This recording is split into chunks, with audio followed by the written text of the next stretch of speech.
Welcome everybody, this is the WWE Spotlight with yours truly, Adam Brown, and on the debut episode, we have CM Punk in the studio. Bring it on! Hey, it's nice to be here. Okay, well let's start off. How much was the flight to Cardiff? Well, I will say this, it certainly didn't cost me anything. What are you implying, Phil? I guess you're gonna have to watch Raw coming up. Alright, well, speaking of Raw coming this episode, you'll be appearing live for the very first time since this new era. Have you been keeping up with the product? As well as how did you end up signing with Raw?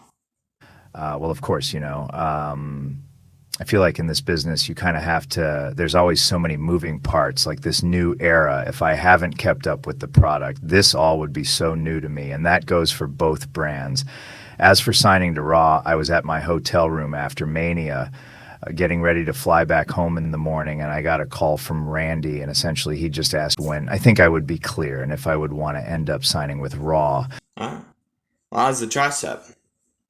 And, well, I just had some tests run on it, and for the most part, it seems to be pretty healed up.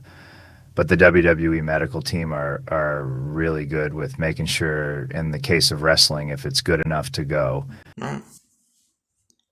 Well, as announced at SmackDown's No Mercy, there's a little thing called King of the Ring coming up.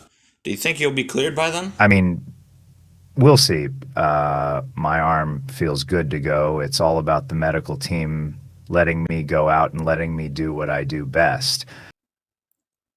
Yeah, well, Drew has had some harsh words regarding you over the past couple of months. He seemingly will be in the building for your return.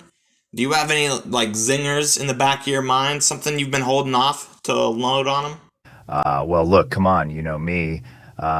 Drew is certainly not on the level as a Cena Rock. Hell, even Max when it comes to the stick. I think people underestimate just how good I am at running my mouth. I went face to face with the Rock of all people, and what was the most memorable thing said between the two of us? You said his arms are just too short to box with God. Enough said. Well, that is true. Although I do want to bring up, you mentioned someone's name, one of the biggest free agents in the world. You brought up MJF. And with Randy being GM, do you think he has any interest in signing him? Or would you even want him to sign? Of course. Why is that? We're in the same industry. Him getting signed would do big business for us, and I mean, that's what this is all about, right? A kid that damn good in the ring, on microphone, even at commentary. It's almost as if nobody can touch him besides me, so I have nothing to worry about yet. Give the kid 5 to 10 years. Despite my issues with him, he could be the face of the WWE for years to come. Okay, well, jumping back to 2022, you told Max yourself, you told him if he thinks the grass is so greener on the other side, to go over and main event a buy one, get one free extravaganza. And with this interview, you're kind of going back on that. What has changed since then? I've already dished out the bad blood between myself and AEW, that I don't see any reason to not just leave it in the past, plain and simple. I was naive then. All right, well, jumping forward again then, what are some exciting things with this new era?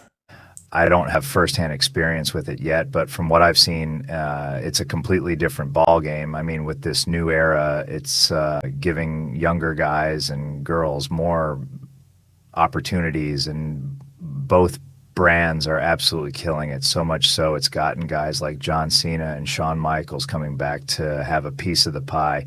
And despite me being a Brett guy, that's two of the very best of all time. And I'm very excited to get my piece whenever I'm cleared. Well, let's hope that is sooner rather than later. Thank you, Punk, for being in the spotlight. Thank you for having me. It is my pleasure, and that's a wrap.